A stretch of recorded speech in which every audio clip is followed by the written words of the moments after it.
Hey, everybody, it's Wednesday morning, 11 o'clock Central Time, and that means it's time for Brown Bag Lunch. I'm Dr. John Sherk, and I am here every week to help you find all the talent that you need to help you and your company to compete for that talent with a great culture and fair wages. All right, so I'm doing this a little more intuitively this week because I'm seeing a phenomenon that I haven't fully placed yet, but I'm seeing it enough that I just want to talk about it with y'all. And here's what it looks like. In multiple situations, I've seen the most powerful person in a room or the most powerful person in a company come to me privately feeling like a victim. And those two things don't make sense together, at least ostensibly, right? So I want to dedicate this brown bag lunch to you if you're an air conditioning company owner and you're feeling like everybody in the company has more control over this thing than I do. The companies around me can hire my talent at will. That everything's changing, and so therefore, what do I do here? Are people taking advantage of me, right? And so another version, by the way, of are people taking advantage of me is ferocious anger toward everybody in the company because feeling like these people are taking advantage of me and now I'm pushing back. All these sorts of these dynamics, okay? So, and here's my concern. There can be some sort of emotionally unhealthy stuff there, but that's not really where I'm going at. What I'm observing is really a misinterpretation of a changing labor environment, right? So if, let's say I've gone to, let's say I've gone to Golden Corral for lunch every day for the last 5 years. And every day I wanted to go to Golden Corral for lunch, I could get some roast beef and mashed potatoes. And it always worked that way. That's just how it worked. Well, then one day I go to Golden Corral and they're not there anymore.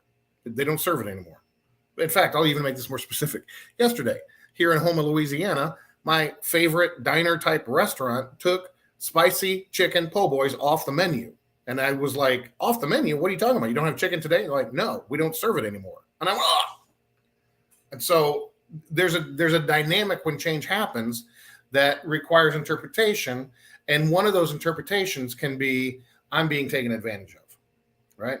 So here's what I want to talk about that is that realize that when you begin to have that feeling, if you do, as an owner, as a service manager sometimes, what's really happening is that change is afoot, things are shifting, and what used to work doesn't work anymore. So now it feels like I'm being taken advantage of. But in fact, what's really needed is to shift your approach to getting your spicy chicken po' boy, right? How do you get, and in this case, the sandwich is a metaphor. The reality is the talent I need to deliver the work. Now, here's the hard part of this thing. Here's the real shift. If you're in that mode, you have to go get a little time to yourself, get a cup of coffee, shut your door, and think about this one question. For the next 5 years at least, is this about competing for business for me, or is it about competing for technical talent? Because in this current time, it's time you have to choose. You have to choose. I'll give you one example. Primary complaint coming from good, veteran, experienced technicians. I'm at home. It's 5 o'clock on a Friday. Owner hired a rookie. Rookie answered a service call. Rookie burnt out the circuit board. Now, customer's upset. Now, I have to leave my family and go take care of that problem on a Friday night when I should be home with them because the rookie screwed up. And the owner's saying to me, but I really need you because you know what you're doing. Right? Now, let's take that scenario. Every technician worth their salt knows exactly what I'm talking about right now if they're hearing this. And if you're an owner, you probably do too. But you're saying, well, what am I supposed to do? How do I fix it? I can't. There's not enough people for me to hire to have no rookies. Well, here's my point. What's the mindset that leads to that event? The mindset is, if I have business coming my way, I have to say yes to it. I mean, I can't say no to business, can I? But if I say yes to this business, I don't have the talent to send out to it. And therefore, I'm sending a rookie who probably doesn't know for sure what he's doing, hasn't made those mistakes yet. I can't send them in twos because I don't have enough guys. And so he's going to screw that up. And that cycle of that good tech having to go out there and fix that problem is going to continue. But it began not with feeling like I just can't find the people I need. It began with a decision to choose business over techs.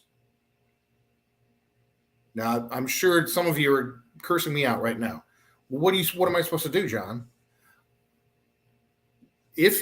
What I'm encouraging you to do is take the risk and ask yourself the question, what if I built my business in a way that competes for the best technicians and assumed that would result in all the business I need?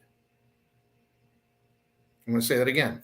What if I built my business, the systems, the decisions about which markets I'm in, all those things, if all that stuff came back to the question, how do I get the best techs wanting to work for me? And then assumed, if I have that, I'll get all the business I need.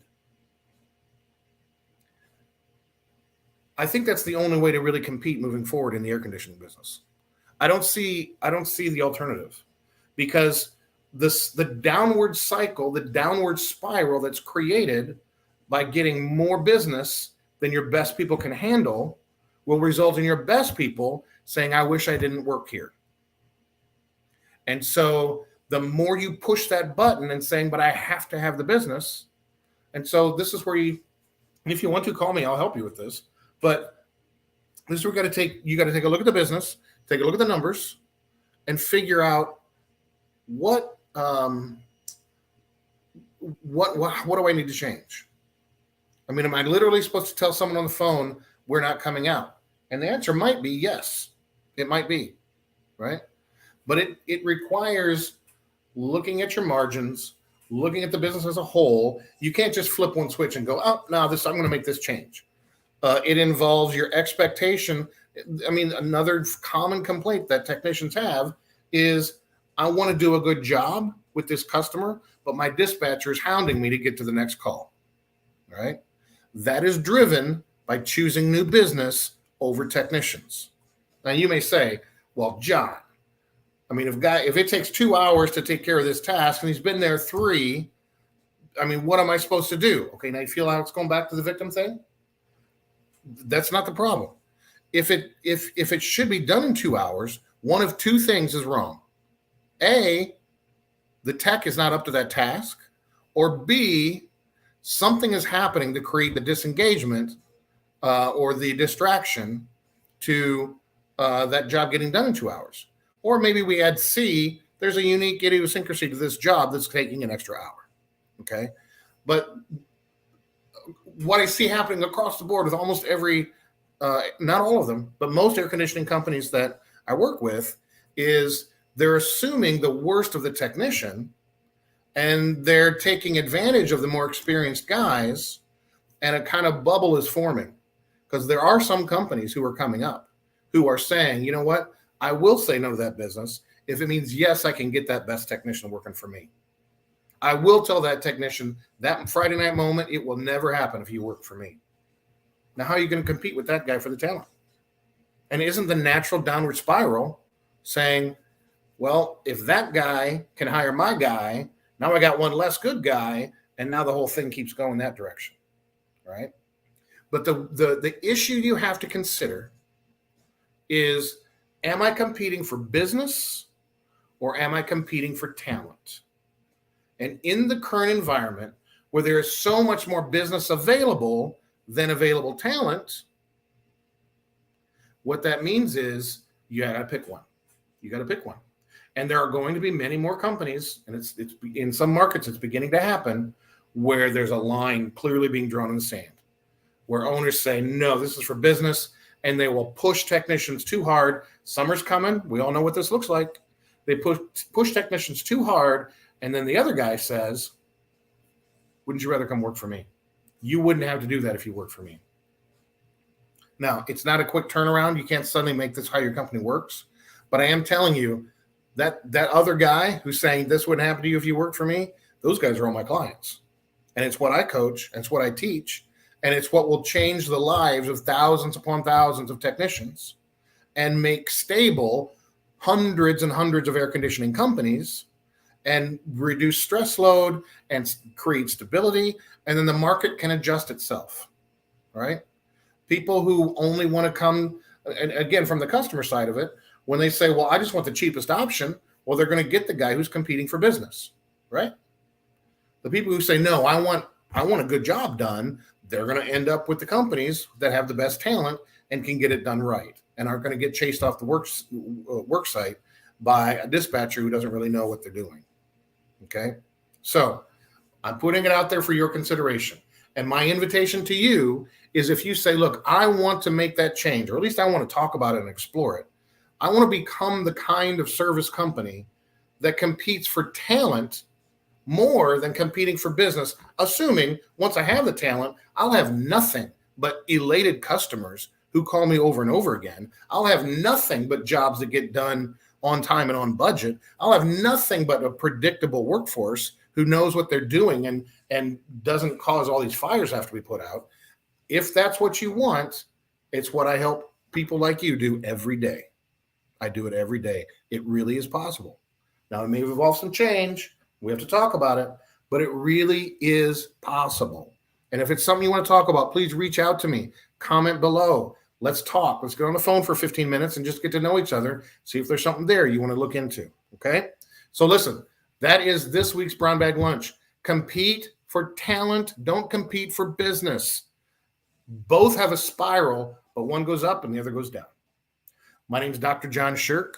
If you like what you heard today, please share it or like it.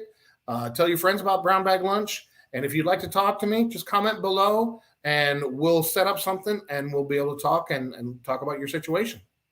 All right. Thanks a lot, everybody. It's been Brown Bag Lunch, and I will see you again next week.